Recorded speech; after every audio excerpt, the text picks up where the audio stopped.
This podcast brought to you by Basecrete, leaders in waterproof bond coatings for the swimming pool and construction industry.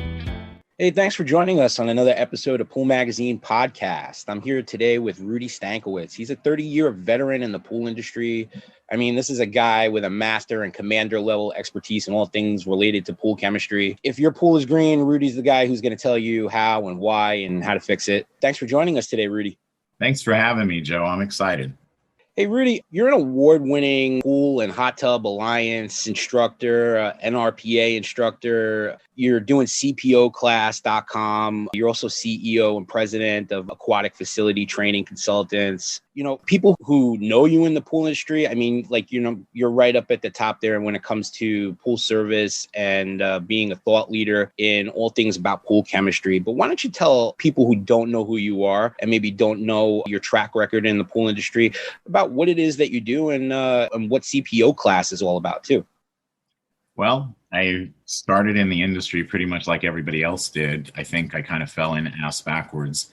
I wasn't something I intended on doing, wasn't even an industry that I really knew existed, because if you think about it, it's an incredible stealth opportunity where you can really go as far as you want to go, but it's not something that a lot of folks know about. So like I said, it's something that you discover when you're on the inside. I'm actually was supposed to be a fourth generation mill worker in New York. But when I got out of the service, there weren't a lot of jobs around. So I decided that, you know, if I was going to starve to death, I was going to go somewhere warm. So I decided I would try Houston, just picking names out of a hat. And I went down there, and again, still in a few weeks before I could find some work. I was young, fresh out of the service, did not know how to transfer my skills to the real world. And eventually I saw a job looking for an assistant manager at a pool store. And I thought to myself, well, hey, I can do that, right? So, you know, because the famous last words, I had a pool. So I went down there and I filled out the application and swore up and down that I'd keep looking. I ended up being in retail with that company for 10 years, sent me up north. I worked on Long Island in that market for a decade, was district manager of the tri-state area for that company for a little while. Eventually, I decided that I wanted to just increase my depth of knowledge. So I left the retail end of things and went into manufacturing. I worked for a safety cover manufacturer out of Long Island for about 2 or 3 years as their large accounts manager. Then I got called to come down to Jacksonville, Florida, where I served as the vice president of sales for their residential division at Astral, which is now Fluidra. And my territory there was the continental United States, although I did hop up into Canada, down to Puerto Rico, and across the waters to Spain every now and then, which was kind of cool.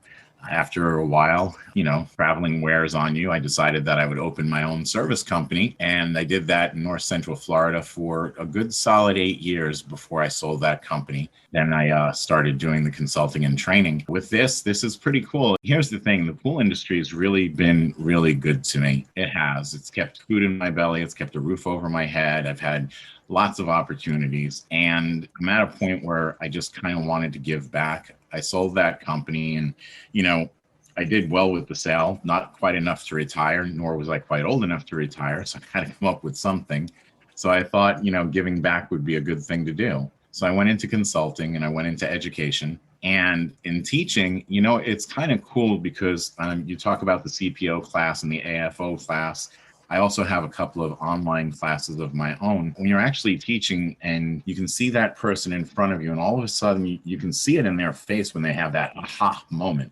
You know, that's when you did it. And that's what it's all about, because it shouldn't be about people having to reinvent the wheel every new person that comes into the industry. It really just shouldn't be that. We have so much knowledge and so much technology nowadays. I look at it more like it's a relay, right? I'm at where I'm at. I know I'm not going to be able to run forever. I want to be able to just hand the baton and have the next guy come and grab it and see how much further they can go with it. Nobody should try to figure out to get to where I am. That shouldn't be anybody's goal. That doesn't benefit the industry. What people should try to figure out is, okay, I can start from that point and then let's see how much further I can get. And that makes it just easier for everybody, makes swimming pools safer for everyone. Companies can become more profitable just by having that bunch of knowledge available that we might not have had. So, I mean, a lot of us had to figure it out ourselves, or we work for a single person. And the world's a different place now with the internet, Just from being in the industry this long, when you first got started, disseminating information was pretty much a hand-me-down process, Oh yeah, absolutely. And I'll Yeah. tell you, it's kind of funny because we Wayne Ibusich, right, over at Taylor Technologies. So I actually I was working in my pool store. I was like 20 something years old, early 20s. And Wayne came in as a product rep, and I think it was the year he was hired. So that would have been 1992. And at that time, I think the pool store was using OTO for testing chlorine. And Wayne basically just came over and said, get that crap out of here. So I actually, Wayne taught me how to use a test kit back in 1992 the correct way. So that's part of my start there. And he's, he's a legend himself. So it's kind of neat to be able to say that, I knew them when, right?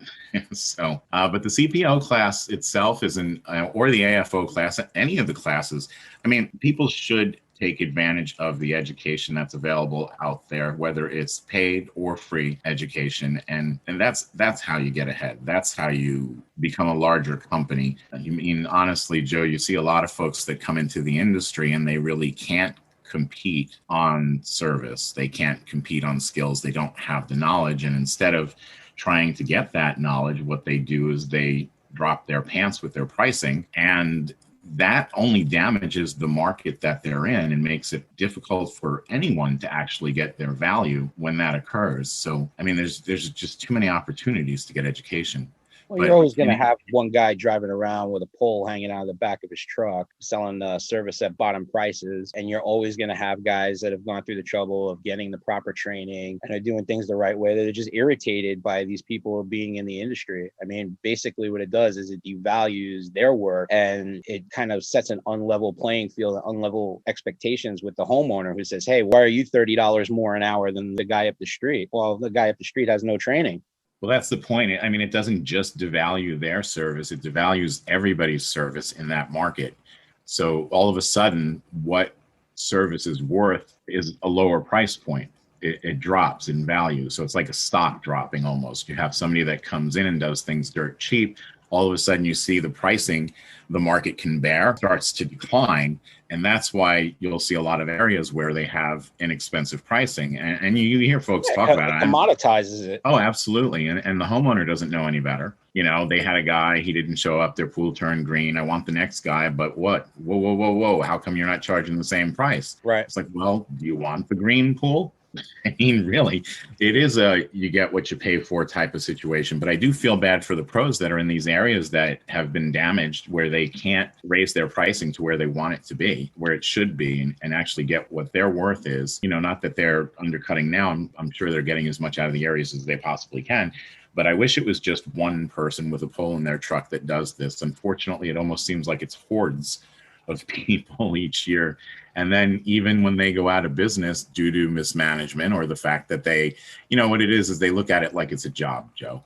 Yeah. We go out there, we have insurance, we're licensed, we're trained, we know what we're doing, we have all, the correct equipment and things along those lines. And we look at our businesses as a company, and a company needs to grow and a company needs to make money. And then you draw a paycheck from your company. The folks that are out there that undercut the market, they're looking at it like a job. I just left Whatchamwho's place where I got paid $8 an hour. And now I'm doing pool service and I'm getting $10 an hour. So they're looking at it like that's a big jump, and they just gave themselves a raise. And maybe they did, but they're not a business owner. They're an employee. They just don't have an employer. So they don't have enough to cover things. They will eventually go out of business if they don't adjust their pricing correctly, but there will be other people who take their place, and that's unfortunate. Well, PHTA says the industry grew by about 24% last year. Right? I did hear that, actually, just talking about it yesterday.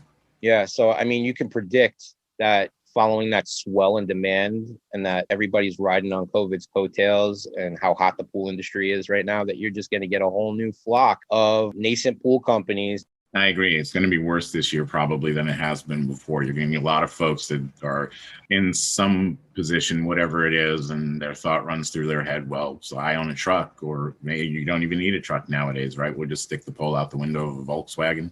I mean, it doesn't really matter. And I don't fault people who, don't use a truck right off the bat. Trucks are expensive, but you see the same Facebook photos that I do, with guys transporting chemicals, bungee cord to the back of their truck. I mean, none of that stuff is legit.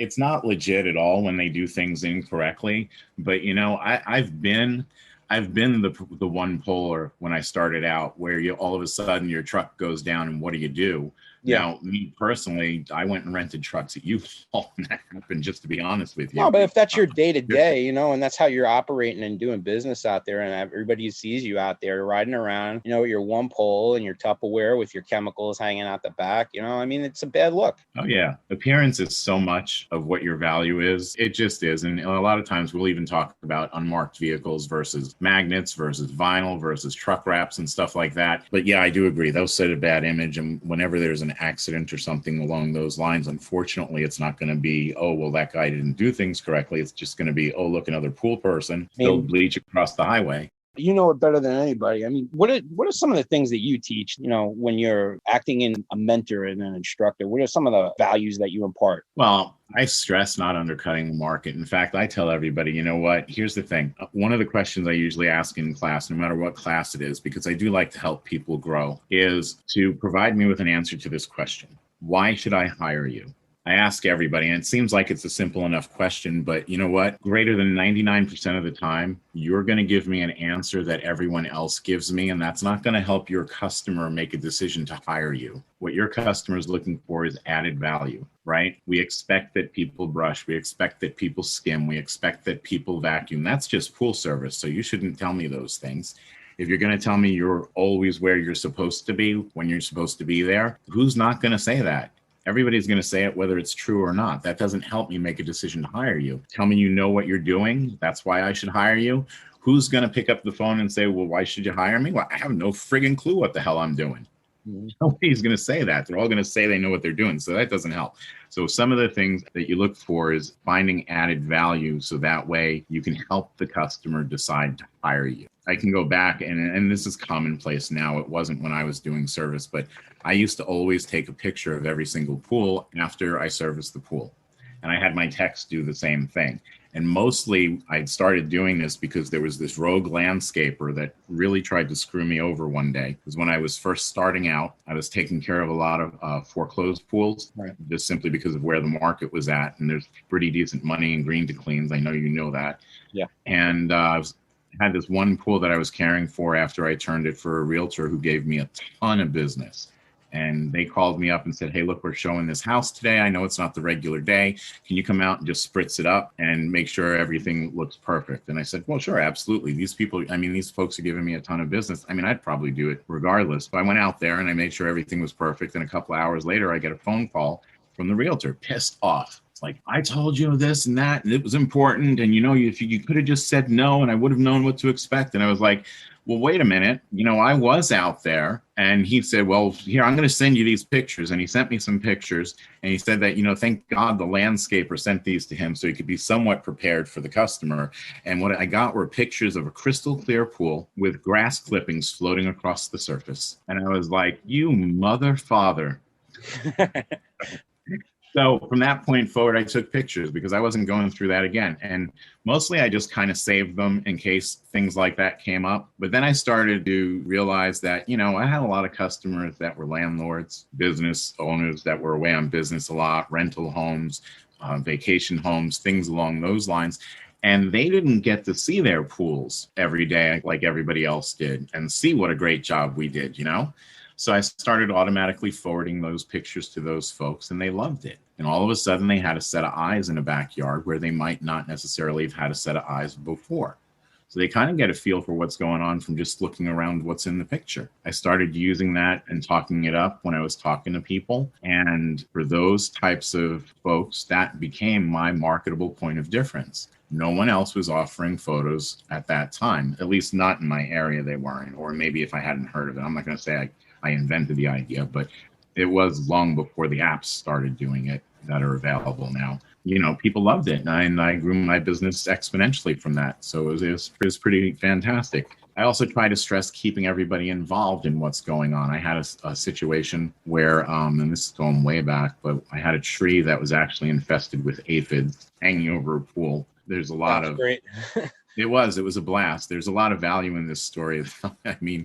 So it was one of my regular pools. It was at a student housing facility. Most of my commercial accounts were student housing when I was in service. And I walked up to it. I mean, it was an easy pool. It was the one that's behind the leasing office. And the one behind the leasing office is the one that nobody uses when it's a two-pool community. They always use the other one.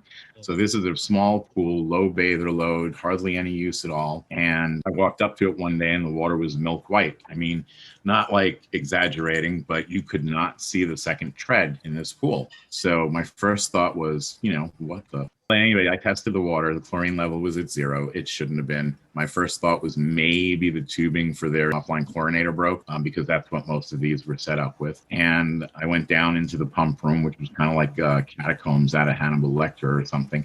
And I saw that the tubing wasn't broken, but my filter, which was a vacuum DE filter, completely clogged. My flow rate was at 0 gallons per minute. Also shouldn't have been, because I'd only just backwashed it or cleaned it. We don't really backwash those in a pool that has no use. This was mid-August, so I don't even have pollen or things like that to contend with. Anyway, so went through a rigmarole. I came out. I saw things that looked like snowflakes. So I collected some water samples and I went to the University of Florida, right into their epidemiology department. And within about 5 minutes, they had that under a microscope and they identified it as the Asian woolly hackberry aphid, which is an invasive species, I guess first discovered in Florida in '99. Anyhow, so that happened. That's a free resource. I mean, that's one of those things. I like to tell this story because there's so many things in it that can benefit somebody who maintains pools. Is if you have a university in your city, they're usually extremely willing to help the community. Like I said, there was no cost for that. I just brought in my sample. They had it under a microscope and I had my answer in about 5 minutes. Went back and told the facility manager, the CAM, Community Association Manager, what was going on. Next thing I did was call, do you know Tom Perugini? No, I don't. He's a natural chemistry rep here in Florida. So I called them natural chemistry. But anyway, that's when I met Tom. So this is, how friendships develop in the industry too. So he came out to the pool and he had some samples and we talked a little bit about the pool. And we basically decided, the enzymes can help, but it's not going to solve the problem because we still have that tree to contend with. And I had the CAM involved in that conversation. Now we have to figure out a different way to go. So I found actually a pesticide company that was familiar with the aphids. They came out, said they could treat the tree, but they weren't going to do it because it hangs over the pool. And it's like, okay, there's no end in sight here. And so ultimately, you know what we did, Joe? What'd you do? We got rid of the friggin' tree. So, I mean, that's all you can do. It's not a historical landmark or something. The thing is poison. No. So here I am. I'm Rudy, the pool guy, right? I waltz into the university. Immediately, I get somebody to look at something under a microscope. Universities will do that for you if you have a question you can't answer. And you know what? You want to have the answer because realistically, I'm going to be one of two pool guys here. The pool is milky white. The community association manager is going to look at me and say, why does my pool look like that? So I'm either going to come back with an intelligent answer because I researched it, or I'm going to say, I don't know. Yeah, and I don't want to be I don't know guy, right? I want to be the one who has the answer. Plus, I have other pools in that community that this can affect.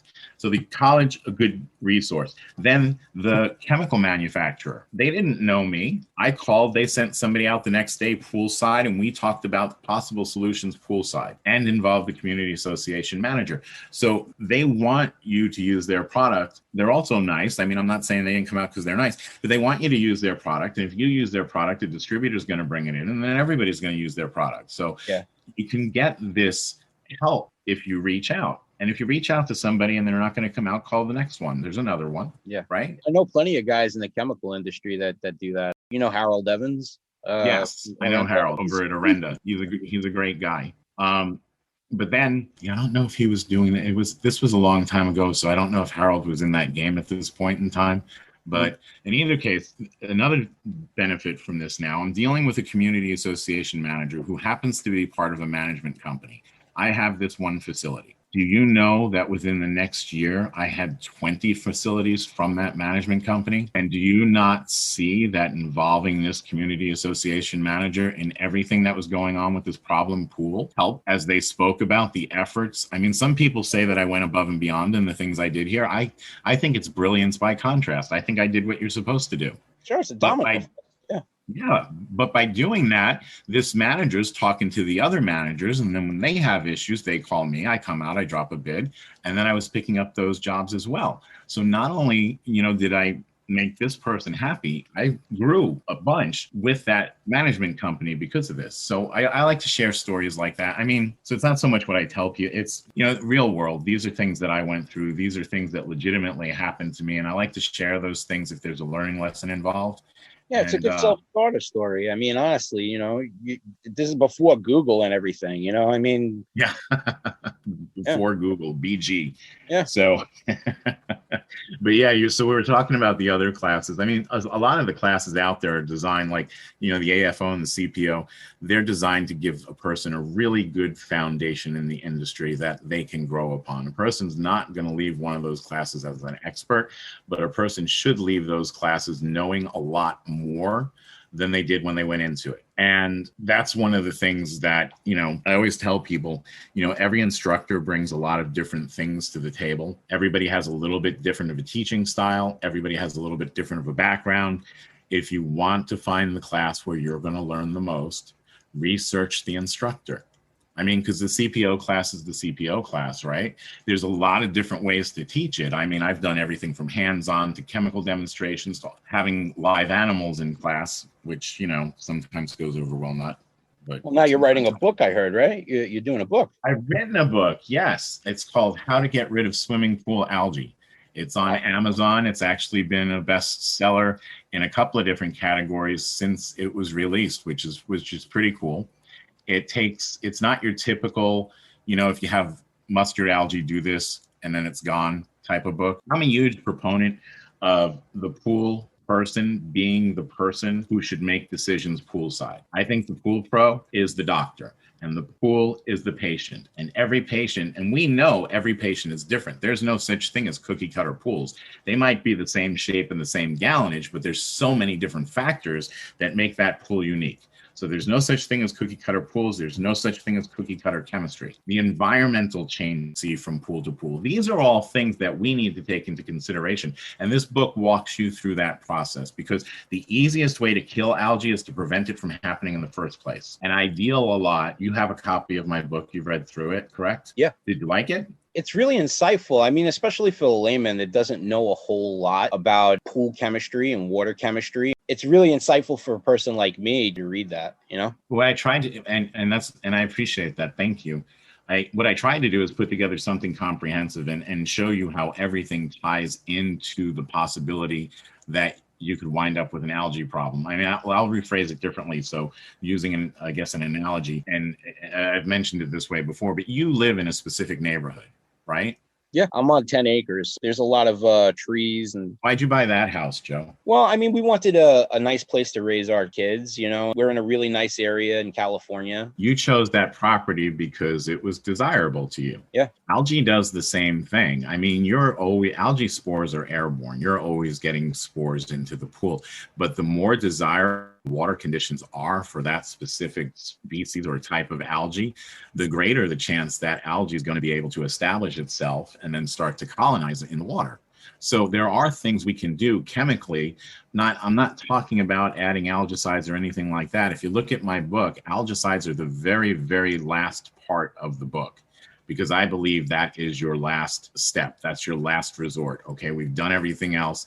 And I'm not saying that you should let a customer's algae problem linger for weeks or anything like that. We need to go through these processes fairly quickly.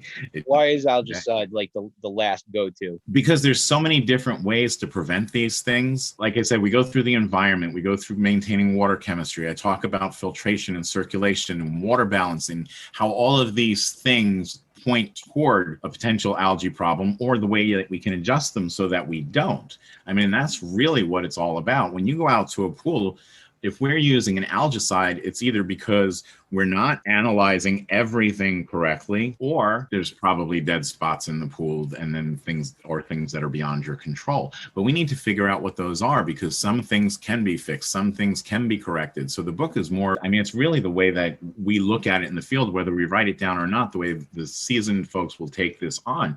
I mean, there's a lot of different factors that that go into taking care of a pool. And that's what makes each one and every one of them extremely unique. There's all different types of algae, and this isn't like a cure-all. This is just like a guidebook on how you should deal with different scenarios. I treated every pool individually and unique. And yes, some are similar to others, but you know, you're testing the patient. You got to look at your patient. I mean, your doctor, when you first go into his office, or her office, you go through triage. They hook up all these meters and gauges to you. They take blood samples and they check you out as an individual. We do the same things with swimming pools. But they need to be looked at as being unique. Even the different types of algae that you can get are unique. We talk about there being bunches of different types, but there's also a lot of different genre inside of those different families of algae. I mean, we talk about black algae, for example. You know, I did some research there starting in 2018 with field samples. And every sample of black algae I took from the field had different stuff in it. None of it was the same. None of it was algae either. So it wasn't algae. It wasn't black. Actually, the main constituents that were in this, what it really is it's a biofilm with the main constituent being cyanobacteria. But the cyanobacteria makeup was different from location to location. And I'm talking about even pools that were only a mile apart from one another. So it's going to depend on what's more favorable to some things than others. We could best say black algae is always a cyanobacteria biofilm, but the constituents that make up black algae vary by geographic location. And I guess that's the best way to phrase it. And that's going to apply to mustard algae is actually diatoms, which means that diatomaceous earth is actually prehistoric mustard algae. So, and even with green algae, but it does explain some things because not only is the pool different, when we go to treat an algae problem, not only is the pool different from the last one we did, the algae could be different from the last one that we did, even though it looks the same in all cases. So you might have a pool where you treat for algae one way and it works great and you knock it out really quick. And then the next one you treat the same exact way and maybe it doesn't work as well. So right now, what we have out there in the market is a tremendous amount of books on pool care, and they're fantastic, and they're written by some very brilliant people. And I know a lot of them, and they are amazing books, and they focus on pool care as a whole. As far as any type of focused, specialized training, those types of books don't really exist in our industry. Not on a great level. There's a few here and there, and that's where this fits in. There is not a book out there on preventing and eradicating swimming pool algae. So this book fills a niche that I think is super important. Algae is one of the biggest problems that we contend with. Why not have a book devoted to that? The others do glance upon the subject, but they don't really get into it too deep. This really takes you throughout everything that could cause algae, the different species, the different types, the different characteristics, the different things that they prefer, all the way up and through how to eradicate it, how to get rid of it, how to kill it. Hey, Rudy, I mean, basically right now with everything going on in the world, I mean, COVID-19 is still a thing. I mean, we're all still kind of trapped in our houses in some form of fashion. If somebody's trying to learn the pool service industry and take some online courses, where's a good place for them to start? They can start with my website if they want to. You know, you're right. There's never been a better time in the industry to learn at home. You know, whether it was, we talked about BG before Google or now, there's online programs out there that are designed to increase your knowledge and can really, like this, the book that I have, How to Get Rid of Swimming Pool Algae, there is a course that I developed, a certification course that accompanies that if you're interested. It's at poolclass.teachable.com. But Say the that class again, Rudy?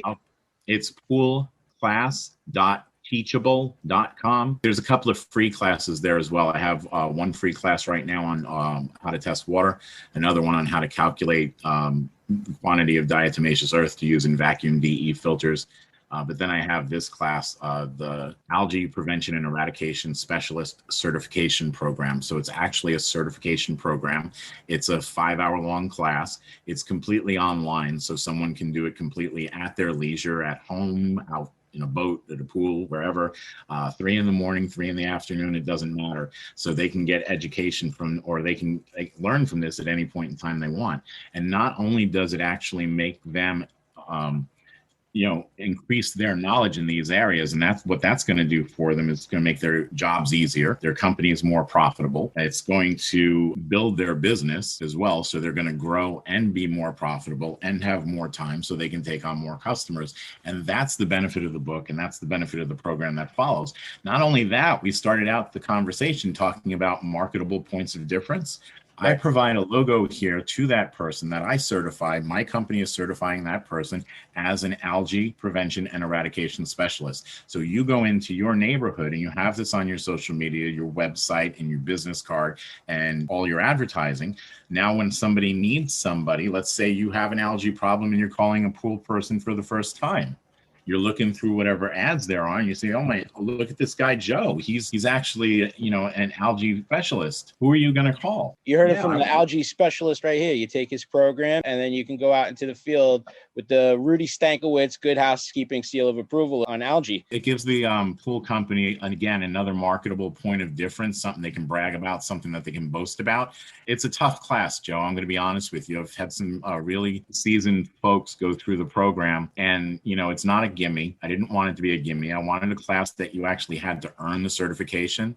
So, I didn't want people saying that, well, you go through the program and you come out and you don't know anything. There's no way you're going to get this certification if you don't learn in this class. Awesome. I think that's important to these guys too, because I see a lot of that in social media and with the stuff that's getting posted. It's like, hey, I took this program and I didn't learn a thing, And that's sad. And I didn't want to replicate that. Yeah. All right. Well, I really appreciate you giving us the time here today, Rudy. I want everybody to go and download the book on Amazon. If you're looking to get into a pool service program, take an online program, definitely check out Rudy's program. Joe, I appreciate you guys having me on, and I definitely appreciate your listeners. And, because you were nice enough to give me the opportunity to talk to everybody, I want to give everybody a little bit of a discount on my algae prevention and eradication specialist certification course. So if you go to that program, go into the payment portion. I want you where it says coupon code to type in the words algae free, all caps, no spaces, algae free, and that'll get you a 50% discount on the program. So right now the normal cost is $199. That'll drop it down to $99. You get a savings of $100. That's awesome. Well, thank you. We really appreciate you doing that for us, Rudy. That was Rudy Stankowitz, a super knowledgeable pool industry veteran and best-selling author of the new book, How to Get Rid of Swimming Pool Algae, a must-read for folks in the pool service industry. That's all the time we have today on Pool Magazine Podcast. A big thanks to our sponsor, Basecrete. Next episode, I'll be talking about all the recent pool shortages affecting the industry, so make sure to subscribe and tune in for that one. We'll catch you next time on another episode of Pool Magazine Podcast.